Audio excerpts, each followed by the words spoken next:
Hello and welcome to another exciting episode of the Testing Peers. Tonight we're going to be talking about the wonderful leadership activity of delegation. I'm joined by a full stacked crew tonight, starting with David. Hello. Russell. Hello. Shey. G'day.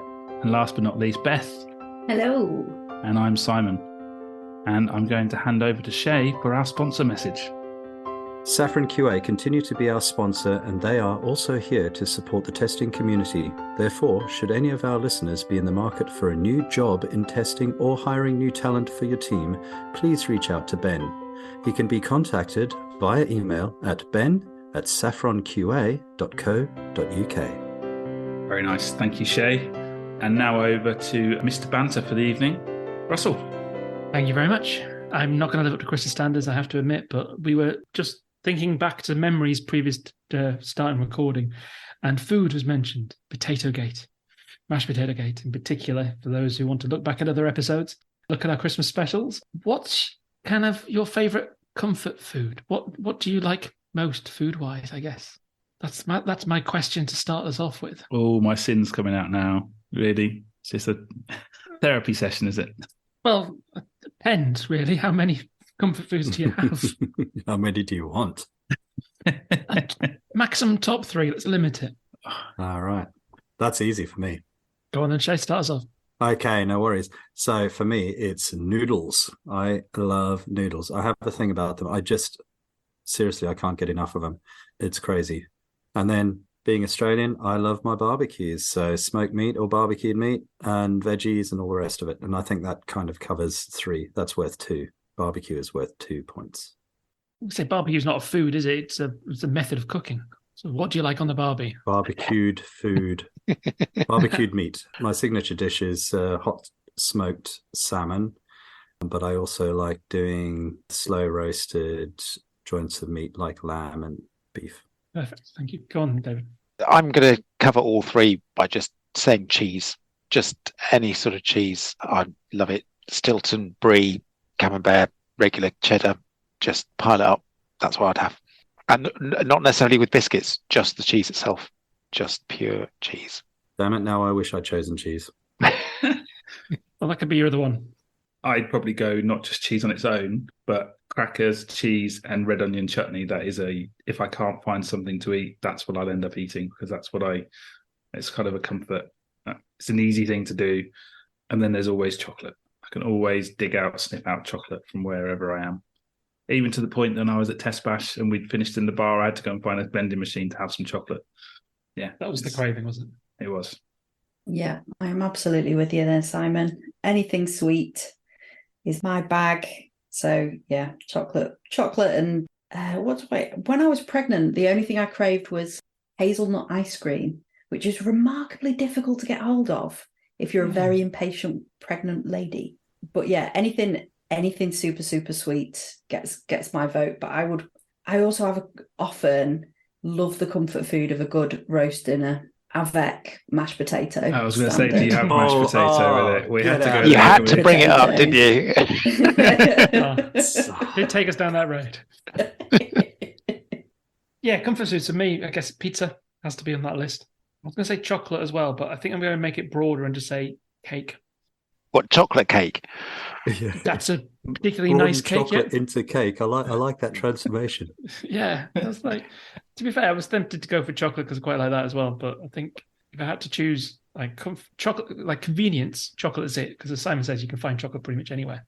Finding cake is a bit trickier. So I think I'd rather have cake, but I'd probably end up eating chocolate, if you see what I mean. But my preference would be the cake. But it's harder to get, yeah. So that's me. I would sort of go back to mine and saying chocolate and talking about sweet things.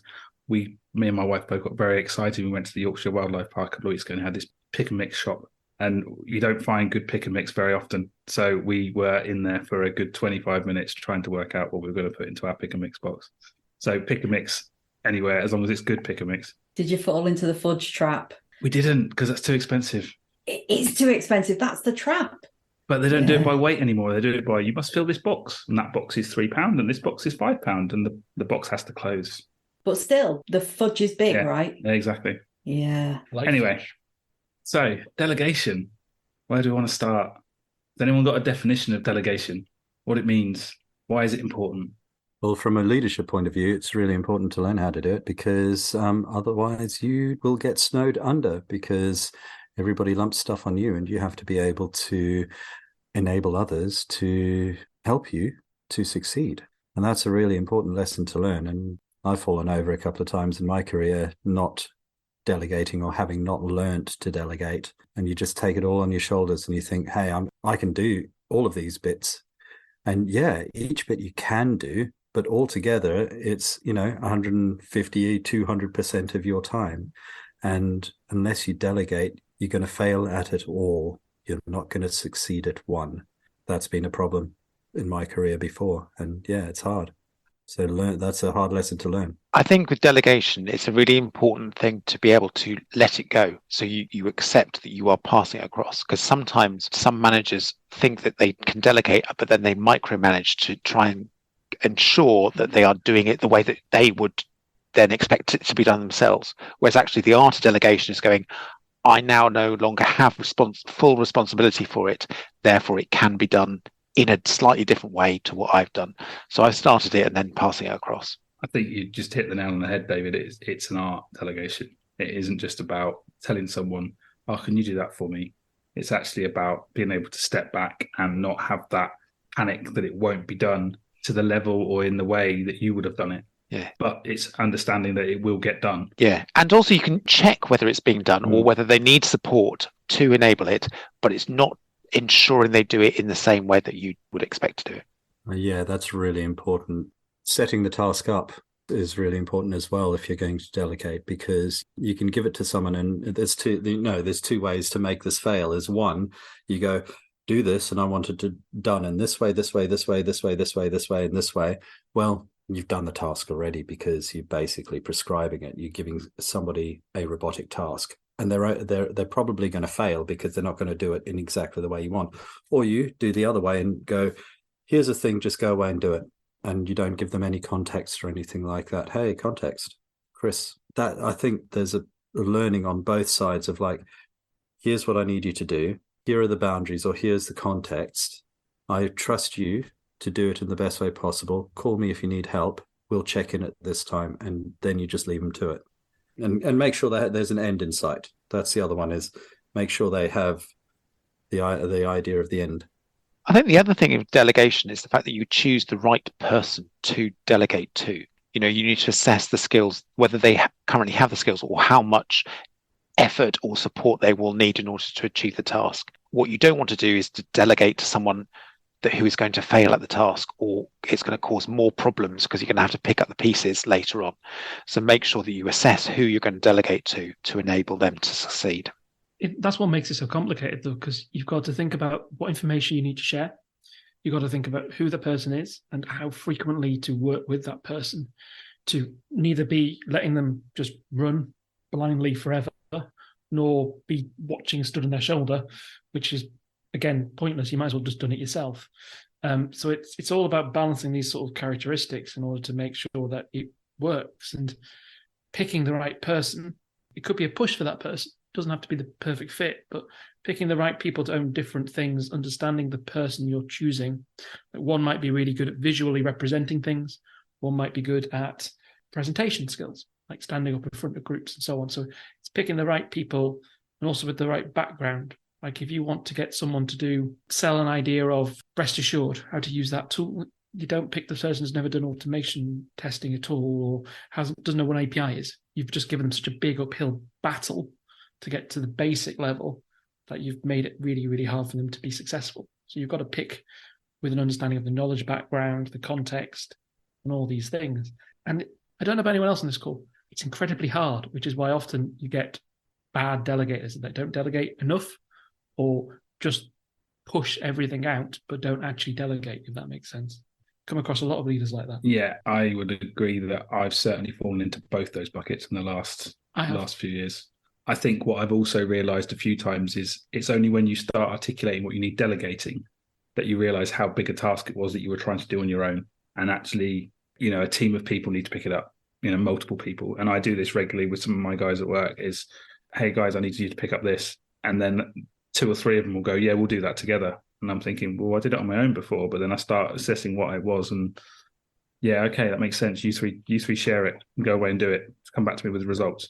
It seems to work better with people, more than one person offers to pick something up, but that's not strictly, you're not delegating to them. You're basically, they're taking it from you. So there's a difference there slightly, but it's still handing tasks down to others, I guess.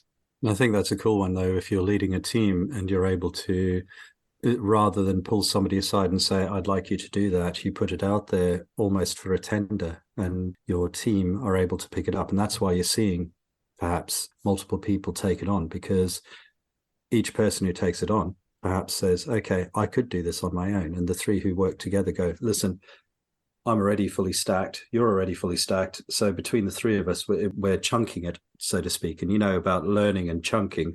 Well, I guess in a way, succeeding at a task, chunking a task will give it a better likelihood of succeeding. I think the team sort of thing is quite another good thing, which is, I don't know about anyone else, but a lot of the work that is delegated is about getting engagement with people, information. A lot of the things I delegate down, the hardest job isn't just making a decision. It's working collaboratively to make a decision. That's the time-consuming one. So actually handing it to a group can be quite good. But again, the size of the group, the capability of the group comes into it. Because sometimes groups can get lost by the fact that they're all equally empowered. Therefore, they come to 5 conclusions, not 1, because they each want to have their say in the outcome or the output. So you can sometimes get lost in the thing, but that's where you have to engage with them, and it's not throw it over a fence. It's working with them for an output. You want one output, as an example. If you want the 3 best ideas, then obviously that team's empowered to work in every way they want to get to that point. Hopefully, as adults, they can work together to compromise. But I know sometimes that's quite hard, where you've got 3 different people with 3 rigid different ideas that are equals that will not compromise. That does frustrate me. The difficulty sometimes with putting it out to tender is that sometimes the wrong people put their hand up and go, yes, give it to me. And I don't mean necessarily the wrong people because of the skill set, sometimes because they're overworked themselves and they just say yes to everything. And so actually that can be, again, a difficult task to then line manage and go, actually, which is where possibly a group can come in, because then, as Shey said, they can then share the load between them. But if it is just a task for one person, again, it's that nuance of asking someone compared to putting it out to tender, but getting the right person to tender to it. I think that's where other leadership skills come into play, because then you have to be quite diplomatic about who you allow to do the task and how you let people down gently. Well, actually, sorry, I'm going to pick somebody else because your workload you're already overwhelmed, and I don't want this to impact your priorities, etc., etc. And actually, as part of that, sometimes I go, well, your priority, and you're doing a great job on X, Y, and Z. Exactly. So actually, I'd like you to concentrate on that, because that's equally important to this. And so, if you don't mind, I'm going to pass it on to this person. So big them up whilst you pass it over. Yeah, it's really important recognizing that, you don't want to overstack somebody and then make them fail on all the other tasks as well as the one you're trying to give them. Delegation isn't sort of like, it's kind of a box made up of a number of skills, isn't it? It's that communication, being able to communicate what you want. It's that knowledge of your team, looking at your team. You could also be building up a team. So you want to delegate into certain areas to help build them up, their skill set up, to build up the sort of general skill set of your team, or the general function of your team as well. So, delegation, whilst it's one word, is kind of a box of tricks that you as a leader apply to that task when you are delegating outwards, downwards, upwards, wherever. There's a big broad skill as well, which we haven't talked on, I think, which is, we've talked on a lot of it, I think, where we are empowered to give work to people. Sometimes you're not the responsible adult, the manager, the task owner of the individuals. So delegating to people that you're not direct line managers for and so on is often a much more difficult art, like getting volunteers, even that sort of thing. It gets into a different sort of domain, because you have to be very tactful. You have to be very careful about how you kind of delegate down to people that may have 3 taskmasters already, because I work in a lot of dotted line management models, which is great, but because then so many people can give people work, it's also bad, And again, it goes to that managing workload part. I think David mentioned that you've got to understand the tasks, but you can't control all the work coming to individuals. So that's what makes it challenging. So you may have the perfect individual to delegate something to, but they may not have the capacity because of other work that other people are delegating to. So you've got to balance a lot of complicated things. And sometimes to the volunteering type thing, you can ask for people to help you, but you've got to build the culture where that's common, where it's a positive to take on things versus a overwhelming burden to take on anything. And actually, you've got capacity and people are time managing themselves to do that. And people around them are supporting them, not just throwing more and more on top. So people get suffocated. Because you can have that culture, can't you? Where, you say have a team of 20 people and it's the same 4 people who put their hands up the whole time. Yep. And, they're the people who, you can go to them and get it done. But what about 5 through 20? It's like, I need you guys to step up. I need to delegate to you to see if you can step up. And that's always a difficult one, isn't it? It's knowing which of that, to use my example, the further 15 who are going to be able to not only take on the task, but allow it to enable it to succeed and run with it. So you don't have to micromanage it, which is that's the damned hardest thing, isn't it? You give it to an unknown entity and you're like, don't know if I'm going to have to, like, how much input I'm going to have here once I, set you up with what you need. The other thing about line manager, as you said, Shey, is don't always be dazzled by the jazz hands of me. I'm here for you, and I'll be your savior. I'll help you. I'll help your back. Do look at the quiet middle, the very competent people in the middle that have very sort of good soft skills or skills that isn't all showy, but actually just giving them a bit of responsibility and actually recognizing their skill set will do massive effect on their confidence. Speaking of recognition, the opposite side to the coin of delegation, or a key consideration, is making sure that the person to whom a task is delegated is adequately praised and rewarded and acknowledged for the work that they do in your name. Has anyone ever had any experience of others taking credit for work that has been delegated to them to do? And how do you handle that? I worked in the computer games industry for 7 years. Yes. Yeah, I've definitely worked in roles where I'd have stuff delegated to me and then get no credit for it when it was actually completed, and the person who had delegated to me was then feeding back to senior execs and whatever that the work had been done and they'd done all this, that and the other. No mention of me being involved. Does that make you more inclined to not do that yourself? Well, yeah, absolutely. It does. It's 2 ways. In the moment, you're like, well, I'm not going to offer to do stuff again because I've got enough work already and I was trying to help out. And you know what? Actually, no, I'm not going to help. And then it makes me realize, you need to think about the person you're delegating to as well. And it's not just about getting rid of the task off your backlog. It's about ensuring the person you're handing it to has got all the tools to be able to deliver that successfully. And as we said before, not necessarily in exactly the same way as you would have done it, but that it will get delivered to the level that's needed to be delivered at. And you can be confident that it's not going to be something that you're in a week's time having to redo because you didn't set them up for success. And most importantly, they get credit when that task succeeds, bigging them up. And we as leaders, quite often, we're talking higher up the chain where we've got a bigger picture thing. And it's easy for perhaps the smaller tasks to get lost in that wash.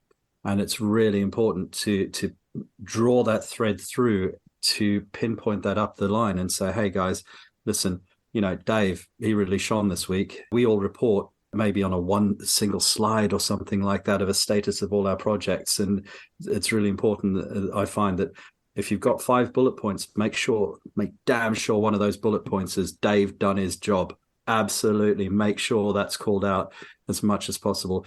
What that does to the team as a whole is it lets them know that, when I'm delegated to, if I succeed at this, I'm going to get recognition. And that's really important. And I want to do more. But also that person who's just done that job for you feels part of the team. They want to be more of the team. And when you're talking about teams, it's a constant building process. You are never, ever on a solid ground. You're always having to build just to stay level. And giving recognition is part of that. I think it's really important to make sure that once you've passed over or delegated to a task to a particular person, you let them get the recognition. You can't keep harking back to, oh, I started that particular project. Oh, and it's like your child. Oh, I've passed it on to them, and they're still bringing them on. It's not like that. If you have a long-term project that has lots of different phases, you might write the first document, the first test plan, the first requirements document, or whatever, and then you have subsequent phases of which other people take that on. You don't then go, I started that document's still mine. You've passed that document on, and they are continuing to write it, and so they are then the authors of it. And that should be the same thing in delegation of tasks. You should accept that they are now taking on that task, and they should be rewarded for whatever they do. If they choose to do it a similar way to you, then that's fine. And actually, you should take some satisfaction that actually you did something right as part of that. But if they choose to take it in a different way, then just accept it and let them get on with it. So here's a scenario then. So quite a common one, I'm guessing. But as a leader, you may get some goals cascaded to you from your leader. And the expectation is that you're going to deliver those goals. But it's never going to be you individually that delivers that goal. It will be a team collective effort. The expectation is that goal gets delivered, and it's on your responsibility to do so. So your responsibility then is to cascade that down to the right people, to delegate to them, to ensure the work's done, and then ensure the work gets rolled back up into the... So it's a form of delegation, but collectively, it's not about individuals then taking the onus of it and taking the responsibility and getting the credit. It's a team effort, effectively. But ultimately, you're going to roll it back up into your goal and cascade it back upwards into your boss's goal. And it's going to look at it. I'm not sure where I'm getting at with the example here, but it's not that you hand it over to someone and that be it. There's always going to be that repercussion of it going back up the chain again. Yeah, it goes to how you break those sorts of things down, though, because sometimes you get cascades that are just simply the high-level strategic thing, which makes no sense to you as an individual. Let's say improve retention. Great. Yeah, as a senior person, I will break that down to the task my team can do to help that. But I wouldn't just pass that down. But it's about making sure that I can create the activities and sell the concepts, delegate the ideas so that people can pick up on the threads that would enable that to kind of roll back up, as you mentioned, Simon. It's kind of, I guess my job is to break it down a bit so the next level can comprehend it to what they can do. And then potentially they have to break it down further and so on. But it's a challenging one because a lot of them are things that people don't see direct contribution to. So it's about trying to share and show how they can impact some of those cascaded things. And it's not always black and white, because sometimes it is improved performance by 5% or something like that, and then just get told it by your boss. Like, do we measure that to start with? That's my first question usually. How do you measure that now? What's the baseline? That's a different conversation, so I'll leave that one for now. But also, I think what you may be getting at, Simon, is if I read it correctly, it's like, so you've been given one task, you've had to delegate it into 10 other tasks, and then you're reporting up one task. And I think then you're talking about communication there. And I think sort of from my point of view, it's we succeeded and I failed. So it's how you talk up the line about the success of that single task that was given to you is we succeeded. So, you're that way, I don't know if this is the right word, but you're tacitly not taking all the credit yourself. You're saying there are more that behind me, whatever was behind me made this single task succeed. We succeeded. And at the same time, for me as a leader, my attitude is, if I have to report that task did not succeed, I failed. So I will never allow, I don't want my team to get the fall for that, because it was my leadership that caused that task to fail. But when we succeed together. Yeah, exactly. It's exactly that. As a team, we succeed, but failure, I take the onus as a leader that my team's not going to impact that. There are no bad teams, just bad leaders. Thank you, extreme ownership. So I guess question then is, with delegation, we've talked a bit about the leadership side, and we've touched on the side of the person being delegated to. But flipping it and looking at it from the person being delegated to, how does that person put themselves in a place where they are the one that's delegated to? What would you say is the way to become a good delegatee, if that's a word? I think that's a made-up word, Simon. To be Probably, honest. But I'll coin it. I liked it, I have to say. I like it. I'm going to petition Oxford University to have that put in. Word of 2023. So how do you position yourself? First of all, is making clear that you're looking for opportunities and ways to, to help support, I guess, is one of the first things you can do. Be clear with kind of what you kind of want to get involved with. So like, I'm really keen to get involved in things like recruitment, improving that, or I really would like to improve the way we do Scrum, or, I've got an interest in. So it's vocalizing, I guess, is the first way of describing it, what you're interested in, to people that will listen around you, your line manager, your peers, so that people know. Because the first thing is figuring out, like, why delegate to Dave, not Patricia, things like that. Is understanding that there's a desire helps. And so kind of that's where I would start usually. It's kind of making sure that you're kind of sharing that your willingness openly, because it's much easier to delegate someone that's openly willing than someone who's shutting you off like a book, closing the book. The other thing I would say is don't be resentful if initially you are not chosen to be delegated to. You might not be right for that particular task. But I would also say if you see it as a constant thing, then absolutely bring it up with your line manager as to why you are not being delegated to, and accept an honest conversation as part of it. But as Russell said, I think the first thing is to put yourself up, say, I'm happy to do it, give it some caveats. You might be too busy, but I would like to do it, but perhaps can we sort of sort out things so that I can have the ability to do it? So it's a conversation, not an expectation. This is where learning to lead up the line is very important. If you're in your career, you can sit back and relax, but if you're not leading your leader, i.e. helping them to recognize where you want to go, then you're not going to get there. And it's a hard skill to learn, but it is definitely something. If you have aspirations to move up the line in your career, you need to learn how to do, and that is leading up the line. This would be one of those situations where communication is key. If you want to be a strong communicator, communicating what you want is important. So in a way, you're delegating to your manager that you want them to delegate to you. I think it's a really good point. It is about kind of getting people. So I guess the other way is not volunteering for everything, by giving space to a good person that you're obviously delegating to isn't putting themselves forward for everything. There isn't overburdening themselves so that their team has to pick some of that up, because the agile ways we work, if we take on 10 delegated tasks, we might actually be dropping something somewhere else. Our team may support us, but if we did that all the time, it'd be quite frustrating for the team around you. So it's about finding that balance, making sure the conversations happen with not just your manager, but your team, and that you're not taking on everything and you say no occasionally. Because I think that's one of the things that delegated people don't often do. Some people say yes to everything, which you need to learn your limits. It comes down to being responsible for your own time management, but also as a leader, looking at your team and saying, well, I want to delegate this task to someone, but they're already overloaded. So I need to find someone else to pick that one up. And it's a team effort, but it's a communication thing, isn't it? It's everyone needs to be open with, I'd love to help you, but I'm absolutely stacked right now. Is there any chance we can delay the task and I'll pick it up next week? Or if you need it now, then please find someone else. The other thing is, again, with putting yourself or saying yes to everything, is don't be too fickle. Don't be, this is the new shiny thing, let me go into this. I'll be really good at this. I'll put all my effort in, and then the next thing comes along. And right, yeah, I'll say this to this, and so therefore you just chop and change, and actually, so therefore people, your line managers, lose confidence in you that actually you're not a finisher.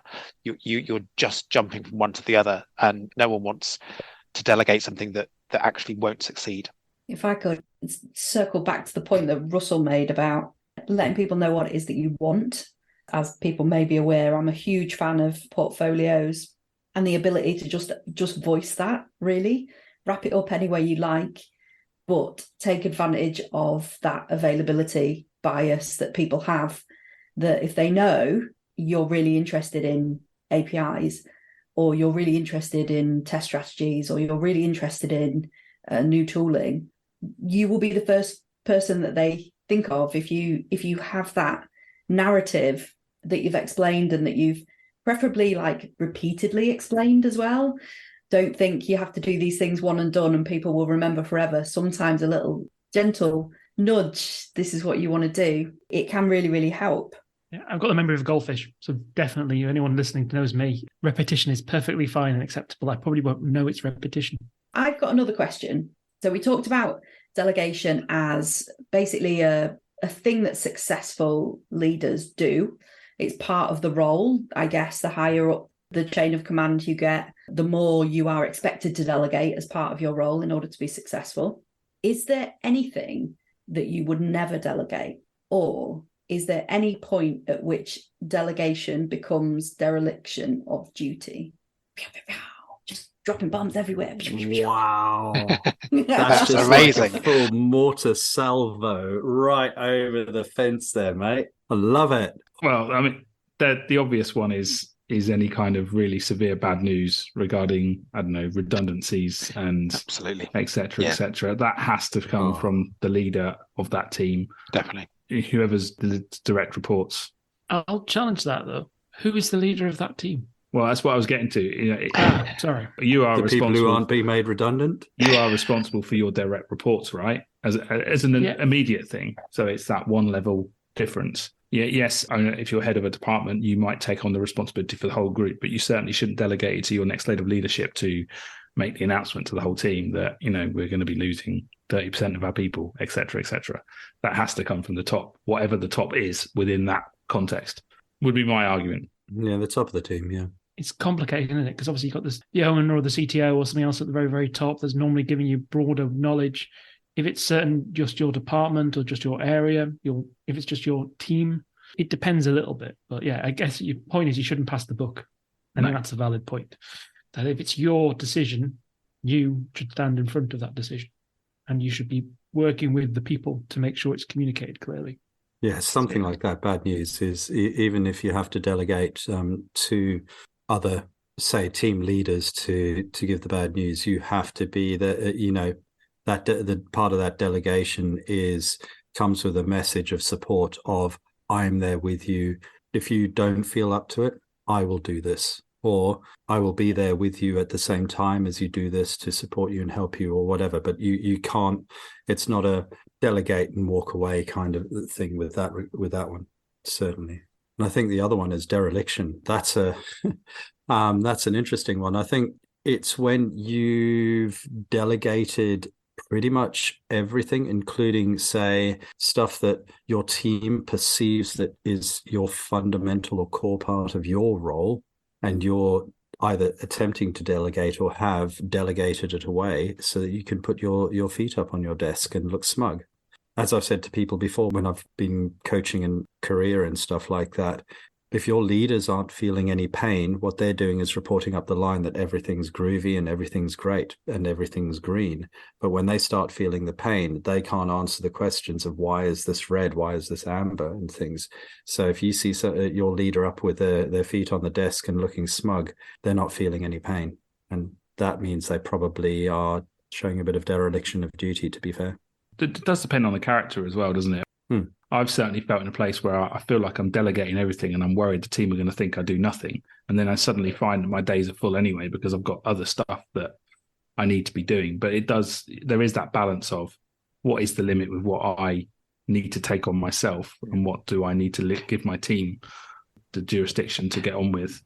And sometimes dereliction can come if you force too much onto busy people. Then they can feel overwhelmed themselves, and so actually then there is a bit of resentment of, oh my god, well, he's supposed to be leading me, but he's giving me all these extra tasks that I'm unable to do, and he's not recognizing exactly what's actually happening. So I think it's an awareness of making sure that you're delegating the right things to the right people at the right level and communicated properly. To Simon's point, if you've got a decent team underneath you, they'll tell you, okay, hey, look, I'm fully stacked at the moment. Something's got to give here. What in my bucket can be pulled out to allow that to come in, or can that be put elsewhere? And you need to set up the communication streams to enable somebody to feed that back to you as a leader. And that's a hard one to say no as a delegatee. We all want to be the person that is delegated to. My gosh, to be able to say no is in a safe space is very important. And sometimes that can be enough for a leader that's worth their salt to go, you know what, actually, you're busy, other people are busy, I'll take it on and do it myself. And I'll make sure it's done. Or I'll delay it, I'll push back at my level to say, we can't get it done until next week. And it's key to say we there as well, and not just like, oh, I'm not going to get it done. They know you're going to delegate it to some level. So it's about having that communication open. To me, it would be the people that are just not making any decisions whatsoever. They're literally asking everyone always to decide everything for them. And they're the people that you see not turning up, not paying attention in meetings, just literally coasting by and starting at 9 and finishing at 3. You can generally spot the people that are kind of dereliction of duty because they're present, but that's about all you can say of them. No decisions are made, no emails come from them. It's always just forwards and things like that. So you just see the fact that they don't actively do anything. I think the other thing there is that when they do delegate something as well, it's usually something with a sense of urgency that needs to be done yesterday. Yeah. Can you do this for me now? I need this by 3:00 this afternoon. It's 2:15, and you, well, what you want me to do? I'm already fully stacked today. Oh, but I need it today. And then every 15 minutes they're going, "Have you got that yet? Have you done that yet? Have you done that yet?" And then that micromanagement means that, well, if you weren't micromanaging me, well, you could have done it yourself. If you've got the time to ask me every 5 minutes, then why the hell are you not just doing it? God, that's the worst. I hate that. This is one of the things. If you want a team to accept delegation, to volunteer, it's building a culture where, as we say, it's recognized, it's rewarded, it's shared, it's not micromanaged. The managers are actually doing it responsibly rather than irresponsibly. And it is a fine balance between the two. Because I can send an email out saying, right, I need someone to do this, I need someone to do this every 10 minutes of the day. I won't, and I don't. But it's kind of one of those things that you've got to be able to pick and choose. You've got to do this. It is hard to delegate effectively. And I will say that pretty much every day of my working life, I've delegated badly something. I've probably had some successes every day as well, but because it is really hard to balance and to know what's going on, every sort of single person, what they're doing, what else they're taking on, have the capabilities. If you've got a team of 3 people, it's a bit easier to understand. If you've got teams of hundreds of people, it gets harder where everyone wants to show up and wants to be involved. But you've got to invest in that time because it will pay itself back. The more you can invest in building that capability up by sharing the workload, by getting people involved in ideas and tasks, the better. We don't delegate just the horrible jobs. We delegate as leaders idea thinking, the future perspective. We're paid for the strategic usually as leaders, not just the day-to-day. So that's what we often delegate. So it's great sort of future work for people to kind of look at. What will testing be in a year's time? That's what we're often delegating. That's the other one. Delegate the sexy stuff as well. Don't just keep all that for yourself. Delegate the blue ribbon, the champagne stuff to people, because that's important. That is noticed as well. If you just keep all the glory stuff for yourself and delegate all the crappy admin down the line, then people know that. People notice that.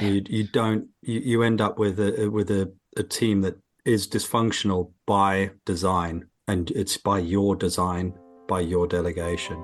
And I think that's a perfect place to finish. So thank you very much for a really enlightening talk, and I hope that all our listeners took something away from that, because I think it was really interesting and really good questions and good answers by all. So thank you very much for the discussion tonight. If you do have any feedback at all about any of the episodes that you've listened to, then please do get in contact with us. We're on all the major social medias. So we're on LinkedIn, Twitter, Instagram, Facebook. You can also help support us on patreon.com, and you can contact us at testingpeers.com, or look for us on those social medias as Testing Peers. So please do get in touch. We'd love to hear you, and if you've got any ideas for future episodes, then please do let us know. Thanks again for Russell, Beth, Simon and Shey for the great discussion tonight, and of course our continued sponsorship from Saffron QA. So thanks a lot for listening, and we'll catch up with you next time. For now, it's goodbye from the Testing Peers. Goodbye.